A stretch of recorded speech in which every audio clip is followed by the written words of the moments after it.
Hello students, this is a class for BA Part 3 and we will be doing Animal Farm now. I have already talked about Animal Farm in detail in my classroom, offline classroom, but now we will discuss the certain questions, or you can say the important aspects of Animal Farm. So the first question that uh, arises there is how the rebellion took place on Animal Farm.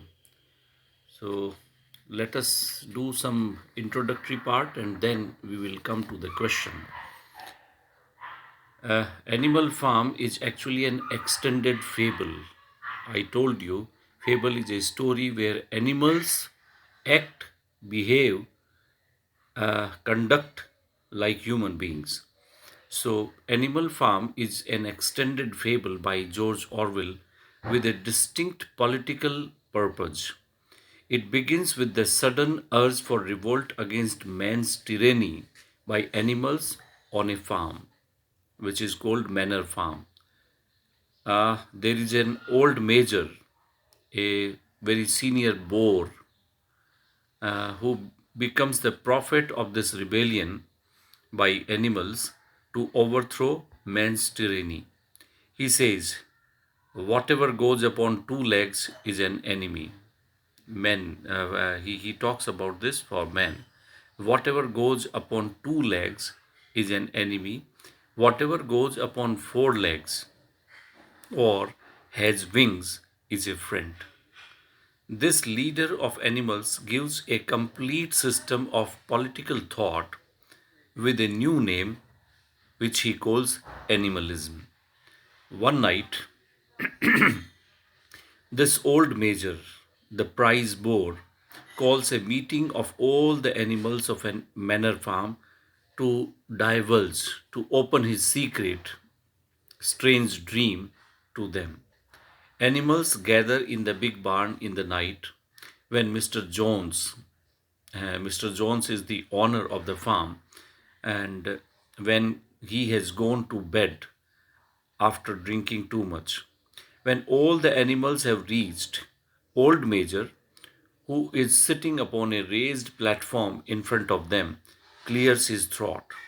He starts his speech by delineating, first of all, the miserable condition of the animals' life on the farm and human oppression upon them. He reveals that man is the real cause of animals' misery. Human beings do not toil, they do not work hard to produce anything. Only animals do that labor. But man consumes the fruit of their toil. That is the main problem for animals. And in this manner, he concludes that man is their real enemy and therefore animals should rebel against man. He also advises them to keep up the message of rebellion even to the coming generations if the rebellion is not successful in their lifetime. Then he sings a song, Beasts of England, which he remembered in his dream. He says that the song was the subject of his dream. In the last, he projects the happy life of animals after rebellion. The impact of the speech, the dream, and the song by Old Major is so profound. It is so engrossing that animals sing Beasts of England 5 times non stop in a wild excitement on the manor farm. Actually, in Animal Farm, Orwell makes use of technique perfected by Jonathan Swift in his book The Tale of Tub, and then he successfully unifies his political thought and artistic purpose in this novel. Actually, the pigs, where Old Major, Snowball, and Napoleon are the leaders, they parallel Russian leaders Lenin, Trotsky, and Foxwood and Stalin. Foxwood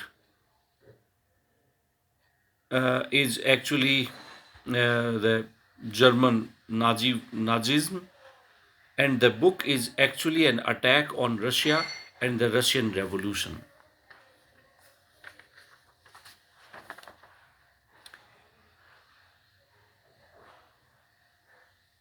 After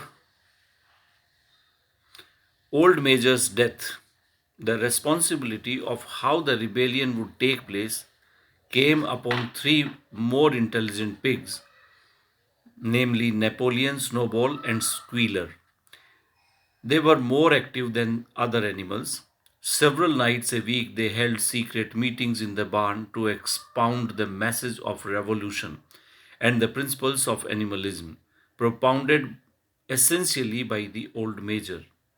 Once it so happened that the animals were not fed for 2 days because of the carelessness of the owner of the manor farm and his men, Mr. Jones and his men. Animals got very hungry. They could not tolerate this situation, and a cow broke in the door of the store shed with her horn, and all the animals followed her. They began to eat their rations. Just then, Mr. Jones, the owner, reached there with his men with whips in their hands.